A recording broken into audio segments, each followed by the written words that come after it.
Alors, la raison aujourd'hui, encore une fois, de notre motif, n'est rien d'autre, n'est-ce pas, le projet du lotissement de la SDE, que depuis longtemps, ça fait pratiquement une décennie que nous sommes en train de faire le combat avec la mairie de Niaguis.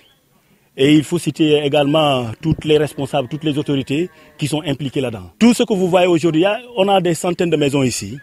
Nous avons des vergers, nous avons tout ce que vous pouvez imaginer dans cette localité. Nos contraintes aujourd'hui, c'est par rapport à ce lotissement. Ce lotissement qui, jusqu'à là, n'a pas suivi les règles de l'art.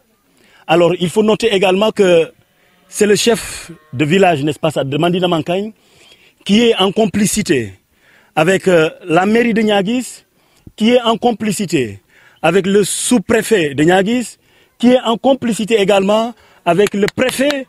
Alors, comme vous le voyez, c'est des centaines de maisons qui sont là. Des maisons, n'est-ce pas, ça dit qu'on veut démolir, déguerpir une population pour en amener une autre population. Donc c'est ça le motif, n'est-ce pas, ça, de notre refus. Ce que nous voulons, c'est une sortie, n'est-ce pas, ça dit, de crise.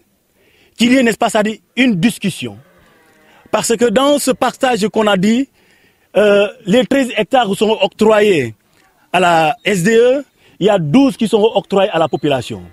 Mais cette population, il faut la définir, c'est la population de Kanten. Et c'est la population de Mandina Mankagne. Mandina Mankagne n'a rien foutu dans cette zone-là que vous voyez. La population de Mandina Mankagne n'a absolument rien foutu. Il y a plus de 10 ethnies qui sont là.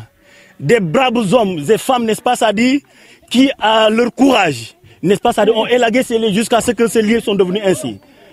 Donc ce partage de ces 12 hectares, le refus c'est à ce niveau-là. C'est que les 12 hectares reviennent de droit à tous les impactés. Ça dit qu'il n'y ait aucun partage illégal avec une population, n'est-ce pas, qui n'a rien foutu, qui n'a fourni aucun effort, n'est-ce pas, ça dit, pour ce domaine-là. Nous revenons par rapport à cette question du ministre de l'Urbanisme parce que nous l'interpellons directement. Nous interpellons le gouvernement, le président Macky Sall, étant le chef de l'État. Nous interpellons directement, surtout particulièrement, le ministre de l'Urbanisme, qui a signé un arrêté. Un arrêté en accordant, n'est-ce pas, ça dit, comment encore, les 25 hectares à la SDE. Nous lui rappelons que, n'est-ce pas, ça dit, il faut qu'il lance un clin d'œil par rapport à ce dossier. Ce dossier n'a pas été suivi. Et comme vous l'avez constaté, vous-même, vous avez vu, n'est-ce pas, ça, les maisons qui sont là. Donc, s'il y avait, comment encore, l'état des lieux qui a été fait, c'est sûr et certain, n'est-ce pas, ça, qui n'allait pas signer ça. C'est la raison pour laquelle nous l'interpellons directement par rapport à ce dossier. Afin, n'est-ce pas, ça, de revoir et de savoir également que ces autorités locales qui sont là, qui ont signé ces délibérations, n'est-ce pas, ça, n'ont pas foutu le travail. Ils n'ont absolument rien fait. Donc, il n'a qu'à lancer un clin d'œil par rapport à ce dossier, n'est-ce pas, ça, de son arrêté qu'il a signé pour octroyer les 25 hectares à la SDE. Pendant longtemps, la population a demandé des affectations pour leurs terres. Mais il faut noter qu'à chaque fois qu'une personne, n'est-ce pas, ça, aille à la mairie pour une affectation, il y a un refus catégorique. Nous avons constaté, et on a des preuves à l'appui, certaines autorités qui sont venues récemment, qui ont payé des terres ici, et à qui on a donné, n'est-ce pas, ça, des affectations. Il y a également la carte ethnique qui se joue. On a étalé ce problème-là devant les autorités, mais ils sont incompétents, n'est-ce pas, ça, de régler ce problème-là. Alors, la carte ethnique, c'est quoi? C'est les Mankagne, n'est-ce pas, la troupe de Richard, le chef de village de Mandina Mankagne, qui dit que les 25 salles, tous ces domaines-là appartenaient à leur grand-père. Donc c'est la raison pour laquelle, quand la SDE est venue, n'est-ce pas, ça, pour demander la terre, naturellement, il a donné, n'est-ce pas, ça, afin que toute cette population puisse sortir. Donc il s'est basé sur le fait que c'est les arrières, ce sont ses arrière-parents à qui appartiennent, n'est-ce pas, ça, ces terres-là. Et c'est ce que nous n'acceptons pas, c'est ce refus-là de jouer cette carte ethnique, n'est-ce pas, ça, par rapport à cette situation-là. Oui, je pense que nous, tout à fait, tout ce que l'on fait, en fait, ça ne doit pas surprendre personne. Que là où il y a les populations qui pleurent ou qui crient, nous sommes là à leur côté pour leur demander, pour savoir de quoi il s'agit.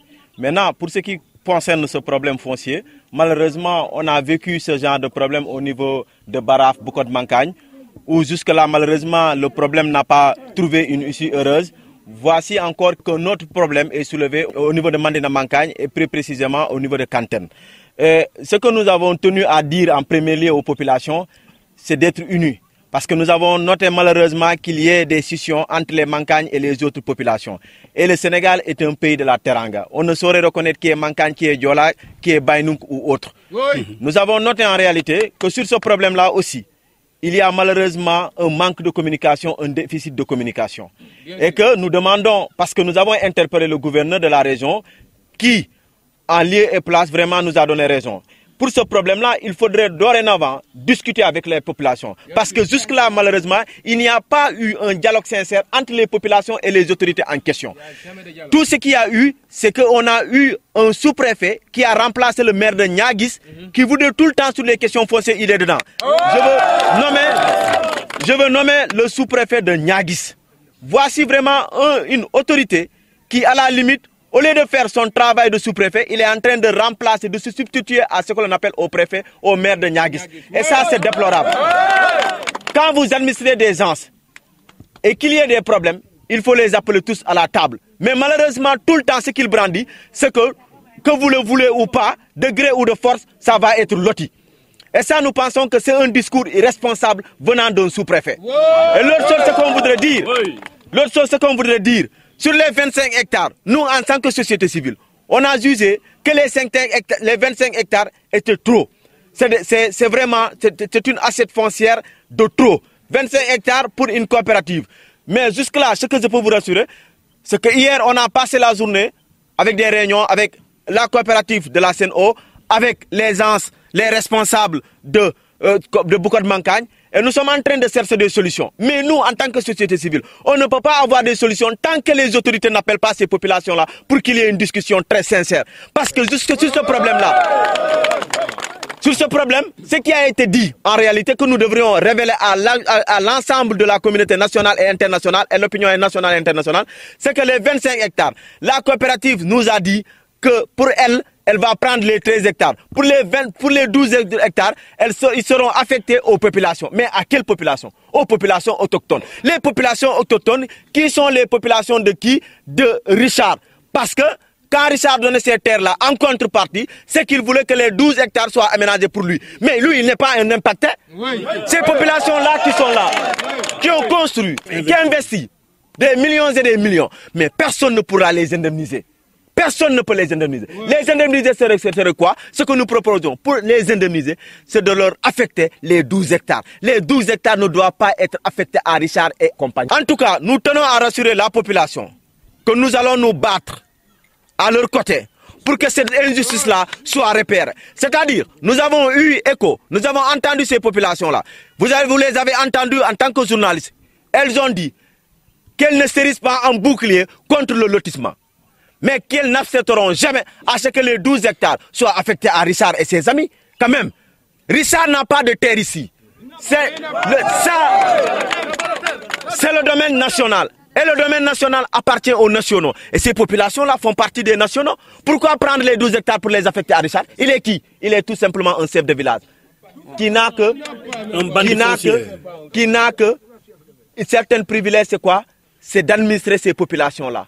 Et quand il administre les populations-là, il doit savoir que quand on administre les gens, il n'y a pas de Mankagne, il n'y a pas de Diola, on administre tout le monde. Mais malheureusement, Richard, il faut le dire, c'est aussi un chef de village irresponsable. Parce que jusque-là, tout ceci, c'est parce qu'il a voulu battre en brèche une partie de la population et dire que lui, en tout cas, ces terres appartiennent à ses aïeuls. Je dis bien, il y a le droit coutumier qui existe. Ces terres appartiennent aux nationaux et ces populations-là sont des nationaux. En tout cas, nous allons continuer le dialogue avec les responsables, avec les autorités compétentes. Ça, on va le dire aux populations. Mais, comme ces populations-là ont investi ici, il ne faut pas leur dire que nous allons vous payer pour vos manguiers, pour vos anacardiers, pour vos... Non, personne ne pourra payer un investissement qui a duré des années. Ce que vous pouvez faire pour ces populations-là, c'est leur octroyer des terres. Si vous lotissez, au cas où il y aurait lotissement, c'est de leur octroyer des parcelles. Et non octroyer des parcelles à un Richard qui n'a rien à voir avec ça. Parce que si vous voyez bien, la délimitation là, elle ne touche pas Richard et compagnie. Je ne dis pas les ethnies, mais elle ne touche pas Richard et compagnie. Donc, ces populations qui sont ici, dans cette surface-là, dans cette assiette foncière, doivent être les premiers à être servis. Si ça reste maintenant, on va voir pour Richard et compagnie. Mais sinon, Richard waru fi am dara te du fi am tous.